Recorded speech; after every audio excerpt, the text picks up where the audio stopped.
आज मैं आप लोगों को अर्तुगरुल ड्रामा की कास्ट के बहुत ही इंटरेस्टिंग और मज़े के इंटरव्यूज दिखाऊंगी। अर्तुगरुल का सीजन 5 खत्म होने के बाद जब अर्तुगरुल से पूछा गया 1 से लेकर 5 सीरीज खत्म होने तक का सफर आपके लिए कितना मुश्किल था, तो उन्होंने जवाब में कहा कि ये इतना आसान नहीं था। हम सब ने बहुत ज्यादा मेहनत की, हमारी पूरी टीम ने बहुत ज्यादा हार्ड वर्क किया, हम लोगों को चोटें भी लगी, हम लोगों को काफी मुश्किलात का सामना करना पड़ा। लेकिन उसके बावजूद जब लोग हमारे पास आकर हमारी तारीफ करते हैं या हमें अप्रिशिएट करते हैं, हमें आई लव यू कहते हैं, हमसे अपने प्यार का इजहार करते हैं, तो हमारी मेहनत का सिला उनके प्यार, उनके मोहब्बत, उनकी खलूस के जरिए हमें मिल जाता है। जब उनसे पूछा गया कि सोशल मीडिया पे आपको जो कमेंट्स आते हैं उनके बारे में आप क्या कहना चाहते हैं, तो उन्होंने कहा कि सोशल मीडिया पे मुझे जितने भी कमेंट्स आते हैं मैं वो सब रीड करता हूँ, क्योंकि पूरी दुनिया से मुझे कमेंट आ रहे हैं, पूरी दुनिया से लोग मुझे देखते हैं, मुझे पसंद करते हैं और मुझे आगे भी मजीद देखना चाहते हैं। मैं उन सब लोगों को रिप्लाई तो नहीं कर सकता, लेकिन मैं उनके कमेंट्स पढ़ना जरूर पसंद करता हूँ। फिर उनसे पूछा गया कि आपको सारे कमेंट्स की समझ आ जाती है, क्योंकि कमेंट्स जो है वो डिफरेंट लैंग्वेजेस में होते हैं। तो उन्होंने कहा कि मुझे सारे कमेंट्स की समझ तो नहीं आती, लेकिन मैं उनको ट्रांसलेट कर लेता हूँ। जब इनसे पूछा कि 5th सीजन के बाद क्या हम लोग नेक्स्ट सीजन एक्सपेक्ट कर सकते हैं, तो उन्होंने हंसते हुए जवाब दिया कि 5th सीजन लास्ट सीजन है, इसके बाद और कोई सीजन नहीं है। अर्तुगरुल की 1 से लेकर सिर्फ 5 तक सीरीज है, अब नेक्स्ट आगे इसकी कोई सीरीज नहीं आएगी। This is the last season.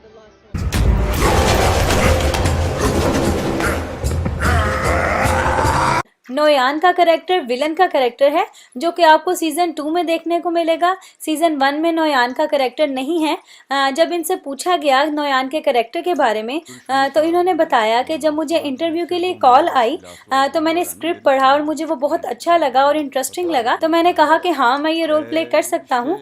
उसके बाद 2 महीने तक हमारी ट्रेनिंग होती रही और उस ट्रेनिंग के लिए हम लोग सुबह 8 बजे निकलते थे और 9 बजे हम लोग फार्म पे पहुँचते थे। पूरे घंटे का सफर तय करके हम लोग ट्रेनिंग के लिए जाया करते थे, रोजाना 2 महीने तक के लिए। और हलीमा बताती हैं कि शूटिंग इसलिए भी मुश्किल थी क्योंकि हमें उसमें घुड़सवारी करनी थी, हमें तलवार साजी करनी थी और हमारी प्रोडक्शन बहुत बड़ी थी और हमें ट्रेनिंग के लिए जो लोग दिए गए थे वो बहुत ही ज्यादा प्रोफेशनल थे और हमारी जितनी भी ट्रेनिंग हुई है वो बहुत ही हाई लेवल पर हुई है। और मैं अपने आप को बहुत ज़्यादा लकी समझती हूँ कि मैं इस प्रोडक्शन का हिस्सा रही हूँ।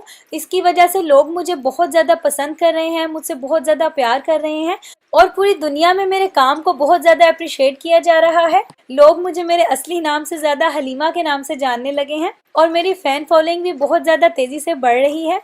और जो मेरे को स्टार थे उनकी वजह से मुझे बहुत ज़्यादा हिम्मत मिली, ख़ास तौर से सुलेमान शाह की वजह से। उन्होंने मुझे बहुत ज़्यादा मोटिवेट किया और शूटिंग के दौरान मैंने बहुत ज़्यादा लॉन्ग टर्म और अच्छे फ्रेंड्स बनाए हैं। तो मैं अल्लाह का बहुत ज़्यादा शुक्र अदा करती हूँ कि इन सीरीज़ की वजह से मुझे बहुत ज़्यादा फेम मिला है और मुझे बहुत फ़ख्र महसूस होता है कि जिस ड्रामे में मैंने काम किया है वो हमारी हिस्ट्री का इतना अहम हिस्सा है।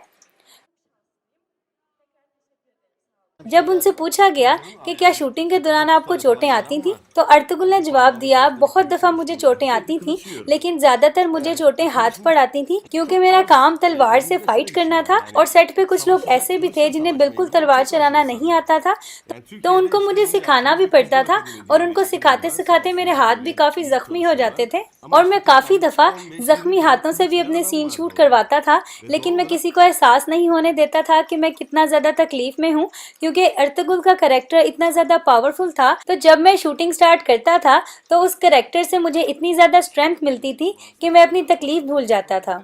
अर्तुगरुल बताते हैं कि सेट पे फनी बात ये होती थी कि प्रैक्टिस के दौरान मुझे एक आदमी को 20-20 दफ़ा मारना पड़ता था, क्योंकि लोग प्रैक्टिस के लिए कम होते थे। तो जब वो लोग मेरे पास दोबारा से आते थे तो मैं उनको हंस के कहता था कि आप लोग फिर मरने के लिए आ गए हैं। तो उसका ये फ़ायदा हुआ कि मैंने जो सीखना था वो तो मैंने सीखा ही, लेकिन साथ ही साथ उन लोगों ने मरने की एक्टिंग भी सीख ली, जो कि मुझे बहुत अच्छा लगा कि मैंने उनको मरने की एक्टिंग सिखा दी है। सुलेमान शाह बताते हैं, हमारी जो शूटिंग होती थी और जहां हम प्रैक्टिस के लिए जाते थे, जो सेट बना हुआ था वो पहाड़ों पर था, इसलिए वहां पे बहुत ज़्यादा सर्दी होती थी और हमें शूटिंग करते हुए बाज़ दफ़ा बहुत ही मुश्किलात का सामना करना पड़ता था। सुलेमान शाह का कैरेक्टर जिस तरह से दिखाया गया है उसको दिखाना बहुत ज़्यादा ज़रूरी था, ताकि हमारी आजकल की नस्लों और हमारी आने वाली नस्लों को पता लगे कि हमारी हिस्ट्री में कितने पावरफुल कैरेक्टर गुजर चुके हैं। Gönüllerimizi imanla dolduran Yüce Allah'ın 99 adıyla. या बिस्मिल्लाह। हाइमा भी यहाँ पे बता रही हैं कि मेरा कैरेक्टर देखने में तो एक हाउसवाइफ का है, लेकिन जरूरत आने पर वो घुड़सवारी भी कर सकती है, वो तलवारें भी चला सकती है, वो अपने दफा के लिए लोगों के साथ लड़ भी सकती है। तो मैं समझती हूँ कि आजकल के दौर में भी औरतों को बिल्कुल इसी तरह से होना चाहिए कि ज़रूरत आने पर वो मुकाबला भी कर सकें और अपनी फैमिली के लिए दूसरों के साथ मुकाबला कर सकें और अपने सेल्फ डिफेंस और अपने दफा के लिए वो लोग फुली ट्रेंड हों। शूटिंग के उस माहौल में रहकर इन सब चीज़ों को सीखकर मुझे अपना आप बहुत ज़्यादा पावरफुल महसूस होता है और मैं समझती हूँ कि आजकल की औरतों को भी ये सब चीज़ें आनी चाहिए। तो मैं समझती हूँ कि आजकल की औरतों को भी ये सब चीज़ें आनी चाहिए, ये बहुत ज़्यादा ज़रूरी हैं। तो आई होप आप लोगों को मेरी वीडियो अच्छी लगी होगी। अगर आपको मेरी वीडियो अच्छी लगी है तो मज़ीद इस तरह की अच्छी वीडियोस के लिए और इनके एपिसोड्स की उर्दू ट्रांसलेशंस के लिए मेरे चैनल को सब्सक्राइब कर दें, ताकि नई आने वाली वीडियोस और न्यू एपिसोड्स आप लोगों को टाइम पे मिल सकें। Thanks for watching.